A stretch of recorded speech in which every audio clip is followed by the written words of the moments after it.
जय जगन्नाथ पिलामाने देखंतु आपणकर जो OTPC forest guard forester LSI court case आज हियरिंग हबार थिला सेटा तो हेई पालानी एजी को देह असुस्थता जगु किंतु काली आपणकर हियरिंग डेट आसी जाइछि कज लिस्टटा देखंतु हाई कोर्ट रो 66 नंबर रे आपणकर हियरिंगटा काली अछि फॉरेस्ट गार्ड केस रो। नेक्स्ट देखंतु आ गोटे केस जोटा भी बहुत इंपोर्टेंट सेटा होछि आपन टिके तळकु जिबा पड़िबो देखंतु कारण काली सबू केस जिते भी फॉरेस्ट गार्ड केस होता सबू एडवोकेट कर जिते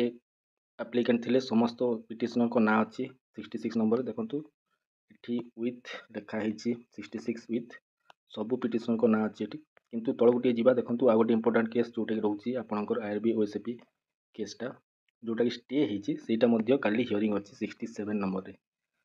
ताले एथि जना पड़ुची जे आपनकर दीटा इंपोर्टेंट केस रो हियरिंग अच्छी काली जेहेतु दीटा जाक केस इंपोर्टेंट रोची काली निश्चय आपणकर जमीती कले भी एजी प्रेजेंट रहिबे आउ आपणकर दीटा केस भितर जोटा भी दीटा जाक फाइनाल वर्डिक्ट आसीगले बहुत भल कथा बहुत दिन पिला वेट करछंती आउ होप रखंतु जे काली एजी प्रेजेंट रहिबे आउ किछि गोटे फाइनाल वर्डिक्ट आपणकर आसीजो एतिके थिला आपणकर OTPC फॉरेस्ट गार्ड केस या सहित ओएसपी आरबी रो कोर्ट केस मैटर को नेकी सो एमती एजुकेशनल वीडियो पई मो चैनल को आपन सब्सक्राइब करि पारबे बहुत बहुत धन्यवाद जय जगन्नाथ।